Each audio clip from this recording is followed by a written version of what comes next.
Terri Broussard Williams, today's guest, is a movement maker, activist, and nonprofit leader. She led successful efforts to pass smoke-free workplaces in Louisiana and Texas. She will share insights about her superpowers learned in television news production. I'm your host, Devin Thorpe. Welcome to the Superpowers for Good show. Terri, thank you so much for joining me for this conversation. I am so thrilled to meet you. Same. I have been looking forward to just having a conversation with you, Devin. Yeah, well, you're an amazing human being, and you have such a like mission and approach to life. I'm excited to connect with you and learn more about how you're doing it and what's driving your success. So thank you very, very much for doing this today. I wonder if you would just take a minute and give people a quick overview of all the different things that you're doing to drive social change, with your speaking and your podcast and your blog. Tell us about all that stuff. And your book, my gosh, I left out your book. Of course, Find Your Fire is your big book. Tell us all about that. Just a quick overview.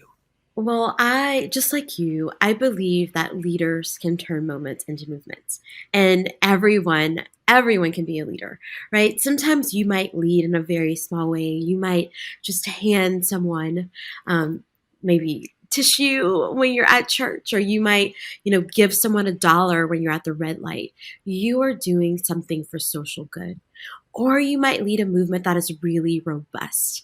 In my professional life, I am a lobbyist, and so I passed a lot of smoke-free laws. Sometimes they were in small cities, other times they were in cities as big as Dallas, Texas. But we each have a way that we can lead and be a leader that turns a moment into a movement.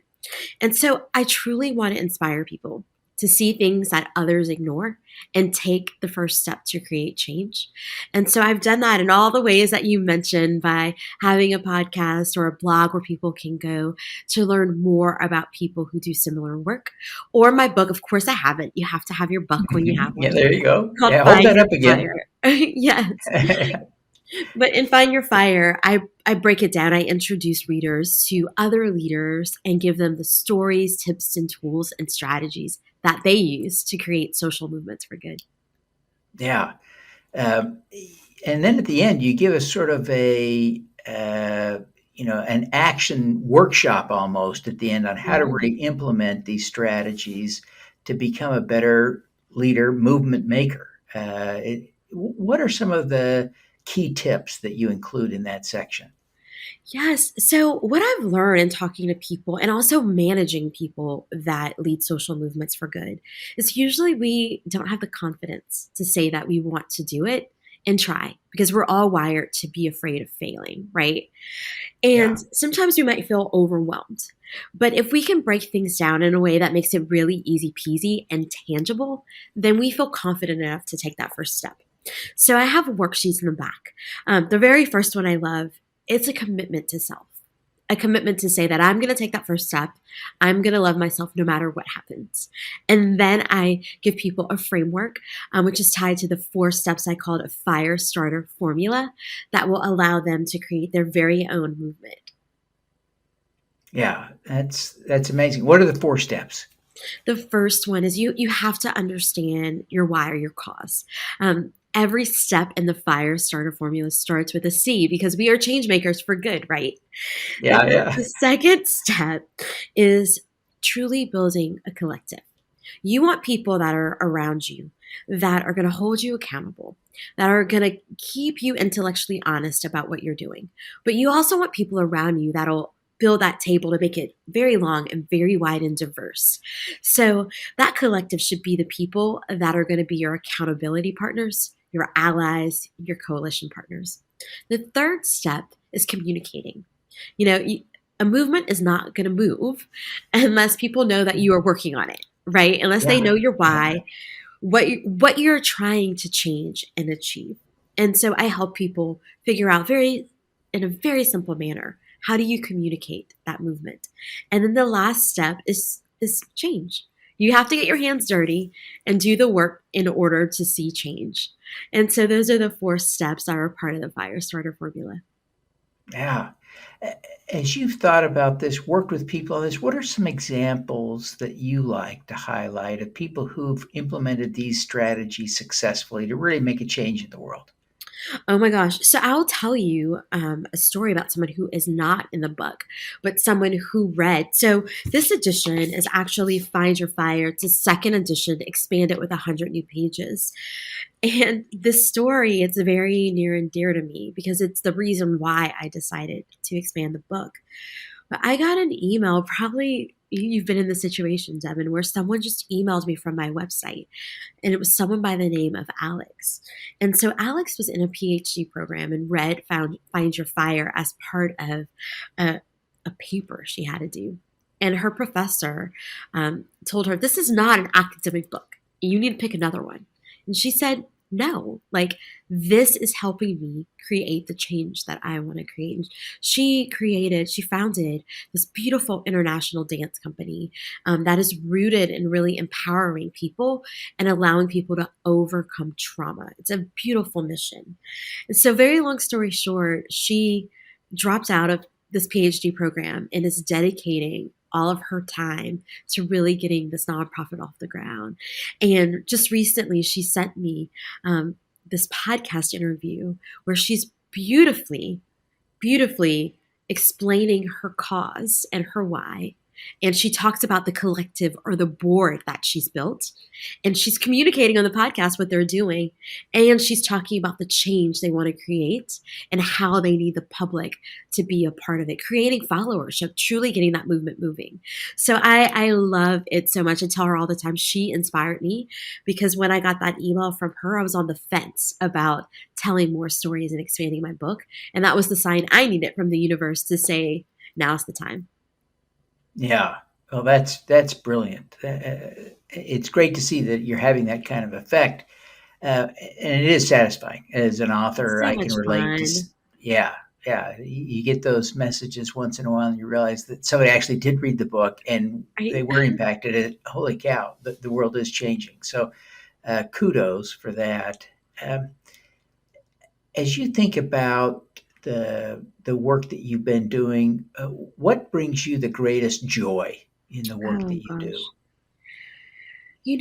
I really had a conversation about this recently with someone who's helping me evaluate what's on my plate and ruthlessly prioritizing.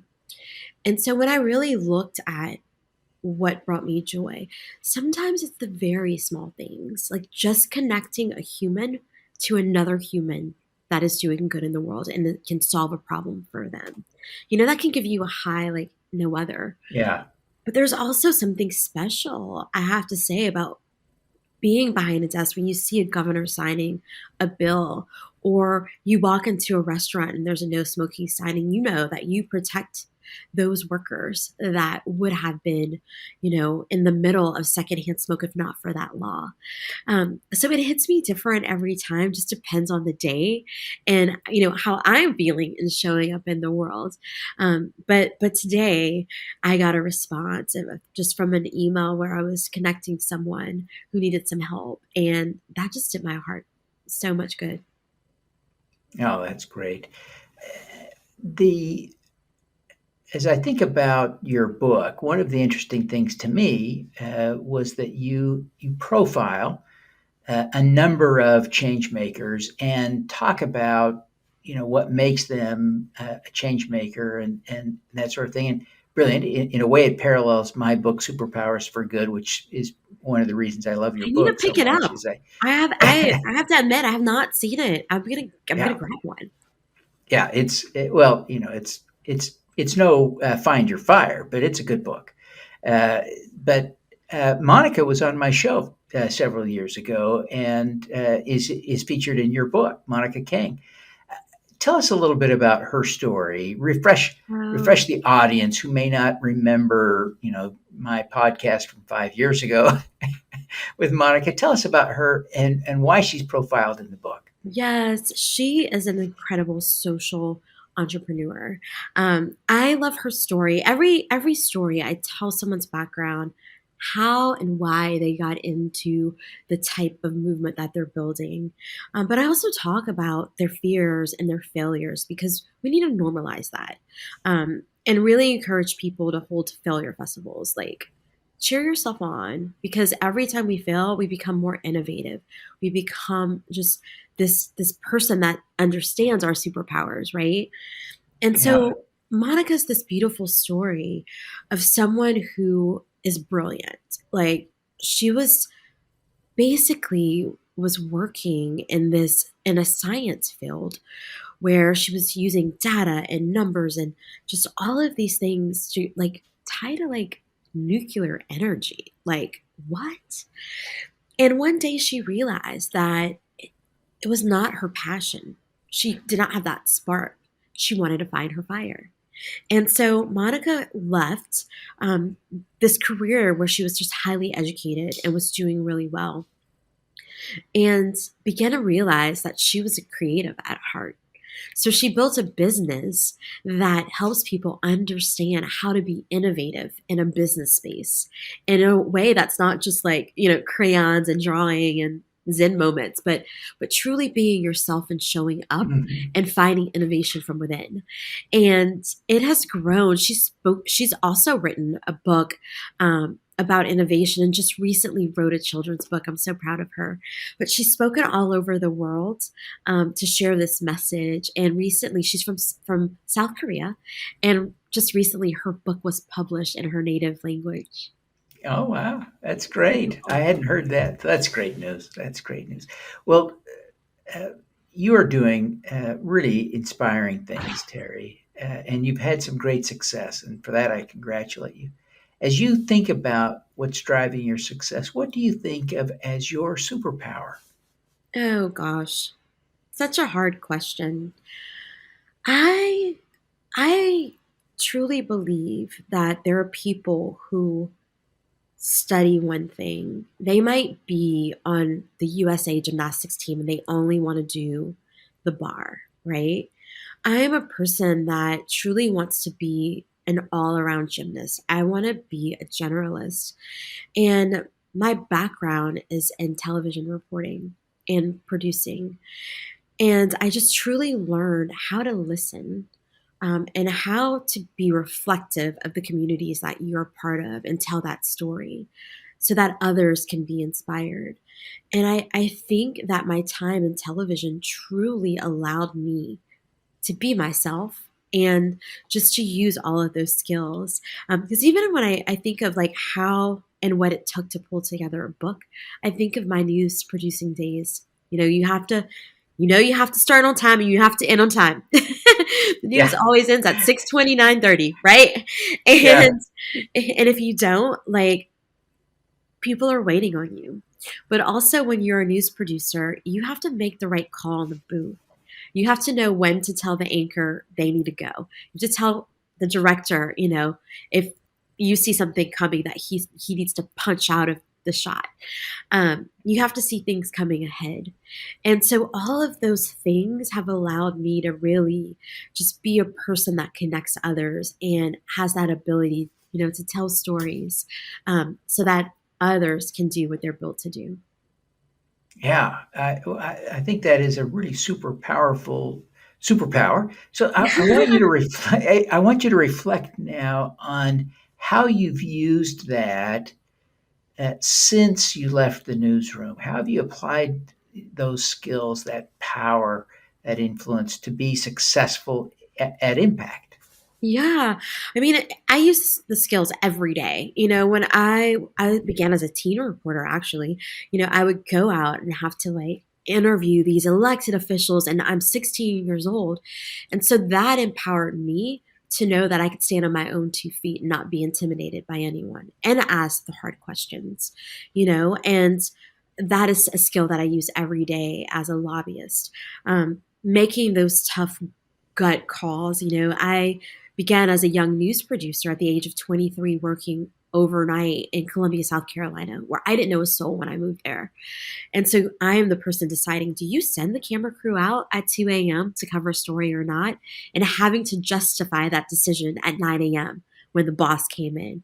And so, again, being confident in making that call, or, speaking in front of, hundreds of people or thousands of people, and knowing that if you say the wrong word, no one noticed, and it's okay to keep on going.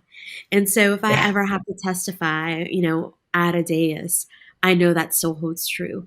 You just have to look at every lesson that you learn throughout your journey and how it'll get you to that next spot. But also, again, I return to, we focus on having after action reviews to talk about what went wrong and how we're Mhm. never going to do that again. Throw those out the window. Have failure festivals. Let's celebrate what Yeah. we know we could do better, and we will do better next time. But let's talk about what we learned and how we empowered others along the way. You know? Yeah.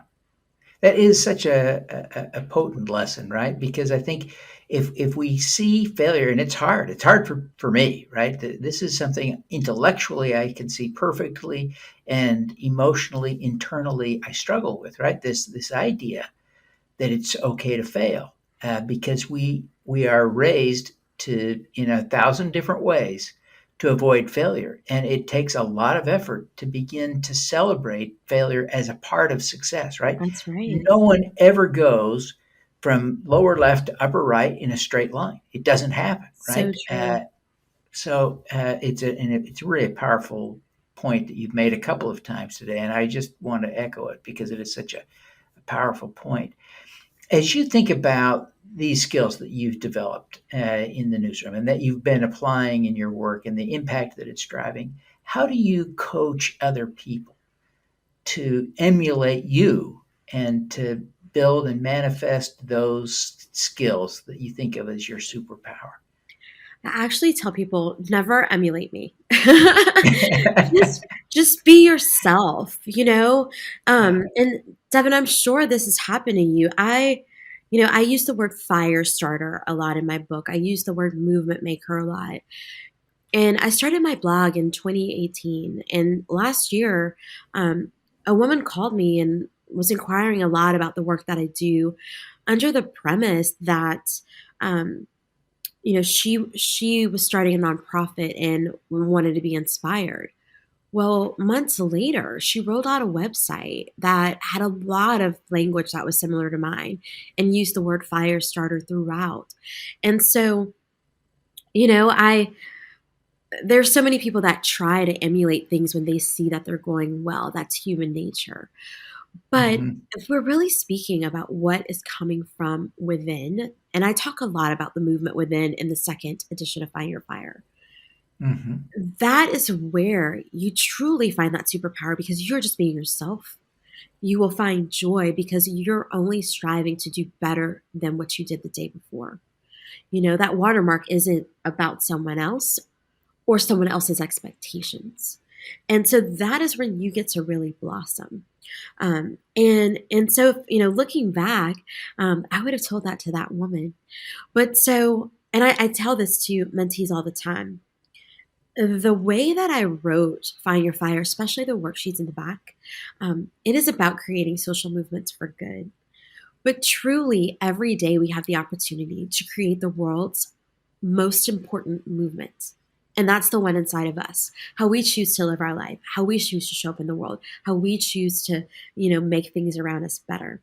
And so the exact same worksheets in the back that you can use for building a social movement for good are worksheets that you can use for your own personal goals.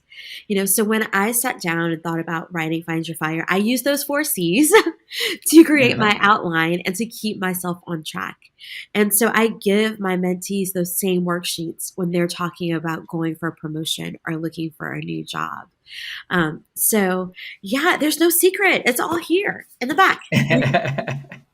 Fantastic, fantastic. Well, I really can't thank you enough, Terry. And before we wrap up, would you just take a minute or two and tell people how they can connect with you, maybe on social media, how they can get your book, where's your website? Help people learning more about you, okay? Yes, thank you. Everything can be found at terrybwilliams.com. That's B as in boy. Find Your Fire is Amazon, of course, Barnes and Noble, anywhere that you can buy a book.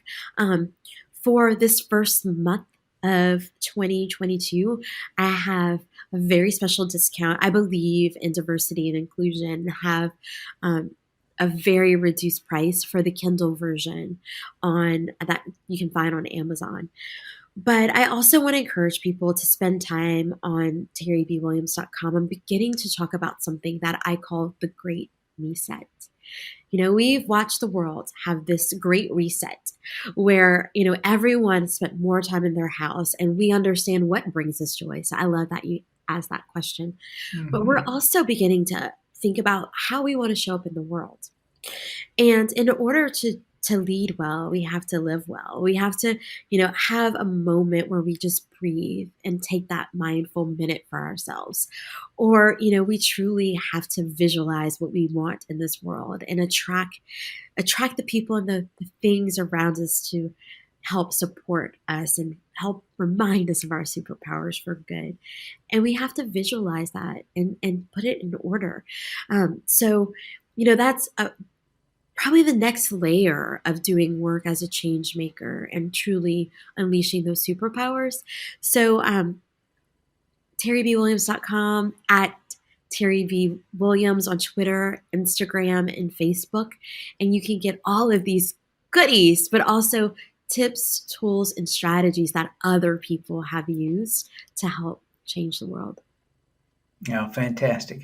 Well, Terri, thank you very much for taking the time to be with us today. Thank you for your insights, and thank you for the great work that you're doing.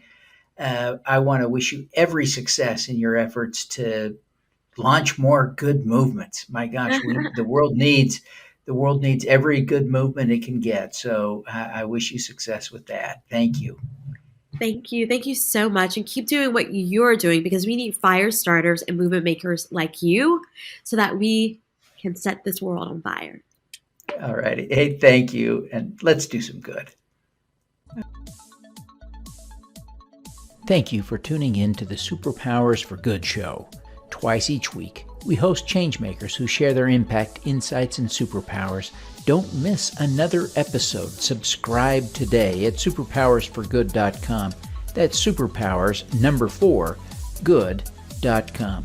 Be super empowered. Get your copy of the book, Superpowers for Good, as an ebook, audiobook, paperback, or hardcover edition via your favorite online retailer. Interested in having me speak to your company, organization, or association? Visit devinthorpe.com. Then let's talk. Now, keep using your superpowers for good.